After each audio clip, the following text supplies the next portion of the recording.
Assalamualaikum adik-adik, selamat pagi. Semangat belajar. Adik-adik, sudah siap belajar kan? Adik-adik sudah mencuci tangannya atau belum? Nah, sebelum belajar jangan lupa untuk mencuci tangan dan menyiapkan alat tulisnya ya. Oh iya, adik-adik juga jangan lupa untuk sarapan sebelum belajar. Siapa yang hari ini sarapannya dengan sayuran? Nah, sayuran apa yang kalian makan hari ini? Adik-adik harus banyak makan sayuran ya, karena sayuran banyak mengandung vitamin yang bisa membuat tubuh kita menjadi sehat dan terhindar dari penyakit. Nah, adik-adik, pada video ini kita akan melihat cerita tentang Siti dan teman-teman yang bermain Candy Girl. Apakah adik-adik sudah pernah mendengar permainan Candy Girl? Atau mungkin adik-adik sudah pernah memainkannya? Dari cerita Siti dan teman-teman yang bermain Candy Girl ini, nanti kita akan belajar tentang penggunaan huruf kapital dan tanda baca pada kalimat. Kemudian kita juga belajar bagaimana cara permainan Candy Girl dan mempelajari juga keberagaman karakteristik individu. Oke adik-adik, mari kita lihat bersama ceritanya. Siti, Dayu, dan Lani sedang bermain bersama di halaman. Mereka menunggu Ita dan Ayu untuk ikut bergabung bermain bersama. Nah adik-adik, sebelum melanjutkan cerita, mari kita perhatikan dahulu penulisan huruf kapital dan tanda baca pada kalimat tadi ya. Kalimat yang pertama, Siti, Dayu, dan Lani sedang bermain di halaman. Dan kalimat yang kedua, mereka sedang menunggu Ita dan Ayu untuk ikut bergabung bermain bersama. Nah adik-adik, yang kita perhatikan adalah penulisan huruf kapital dan tanda baca. Tanda baca itu ada koma dan ada titik. Ada tanda tanya, ada tanda seru, dan masih banyak lagi. Pada dua kalimat ini ada apa saja? Yang pertama tentunya kita lihat penulisan huruf kapitalnya. Ada di tulisan apa saja ya? Nah ini di Siti, Dayu, Lani, mereka, Ita, dan Ayu. Jika kita perhatikan, penulisan huruf kapital ini digunakan untuk nama orang, untuk mengawali nama orang, yaitu Siti, Dayu, Lani, Ita, dan Ayu. Dan satu lagi adalah untuk mengawali kalimat. Oke, selanjutnya tanda baca. Nah, tanda baca dua kalimat ini apa saja ya? Kita lihat tanda baca di kalimat pertama. Ini ada koma. Ini juga ada koma. Kemudian yang terakhir ada tanda titik. Sekarang kita lihat di kalimat kedua. Di kalimat kedua tidak ada koma ya, hanya ada tanda titik. Nah, jadi bisa kita lihat bahwa di kalimat 1, yang pertama ada huruf kapital pada nama orang yaitu Siti, Dayu, dan Lani. Kemudian ada tanda koma di antara Siti, Dayu, dan Lani.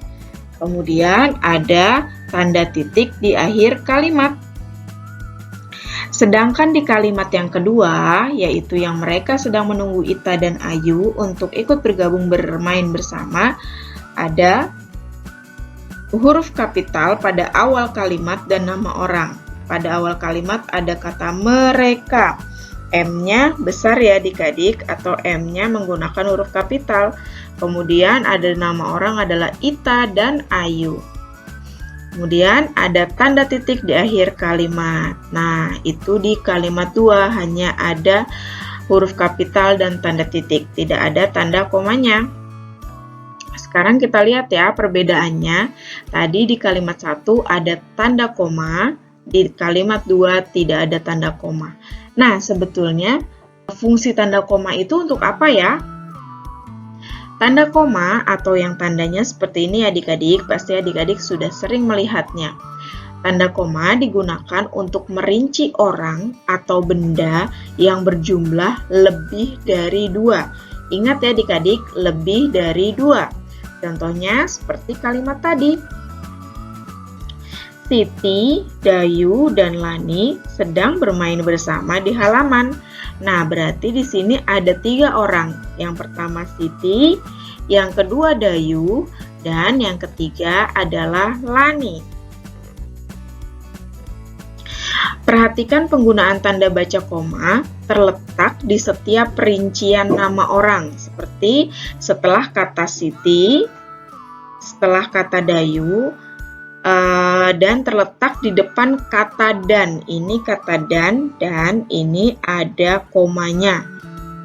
Untuk penulisan tanda titik, selalu di akhir kalimat ya adik-adik. Ini dia, karena titik berfungsi untuk mengakhiri kalimat. Nah, sedangkan di kalimat 2 tidak menggunakan tanda koma. Adik-adik tahu tidak kenapa di kalimat 2 tidak menggunakan tanda koma? Ya, karena jumlah orang yang disebutkan hanya 2. Coba kita lihat lagi kalimatnya. Mereka sedang menunggu Ita dan Ayu untuk ikut bergabung bermain bersama. Nah, yang nama orang di sini adalah siapa? Ita dan Ayu. Yang pertama Ita dan yang kedua Ayu. Jadi hanya 2 orang. Nah, untuk yang hanya 2 orang ini tidak perlu ditambahkan tanda koma ya adik-adik, karena tanda koma digunakan untuk merinci orang atau benda yang berjumlah lebih dari 2. Oke adik-adik, mudah ya. Semoga kita bisa ingat dan bisa mengaplikasikannya dengan benar. Sekarang kita lanjutkan ke ceritanya. Siti bersama teman-teman perempuan akan bermain permainan Candy Girl. Permainan dilakukan secara berkelompok. Setiap kelompok terdiri atas 5 anak. Kelompok yang pertama adalah kelompok siswa yang digendong. Nah, jadi di sini kelompok yang pertama ditandai dengan yang lingkaran berwarna biru, yaitu kelompok siswa yang digendong. Kemudian kelompok kedua adalah kelompok siswa yang menggendong.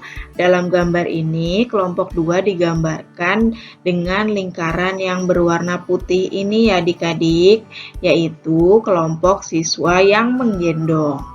Setiap anggota kelompok berada di tanda titik, jadi arenanya berbentuk lingkaran atau oval seperti ini.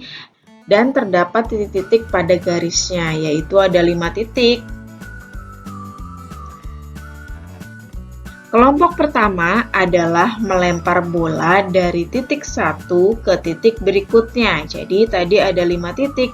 Jadi misalkan pertama adalah melempar dari titik 1 ke titik 2. Jika bola dapat ditangkap anggotanya, anggota kelompok pertama digendong menuju titik berikutnya.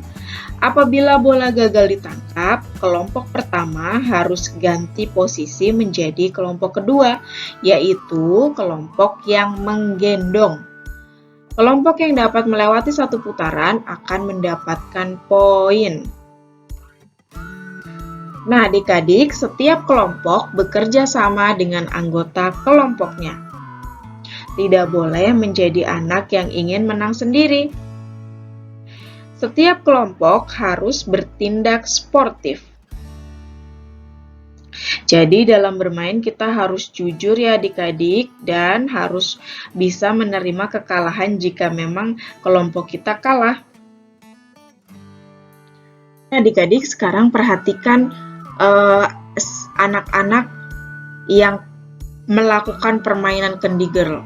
Oh iya, permainan Candy Girl ini dilakukan dari kelompok putri dengan kelompok putri, dan kelompok putra harus juga melakukannya dengan kelompok putra, tidak boleh dicampur ya.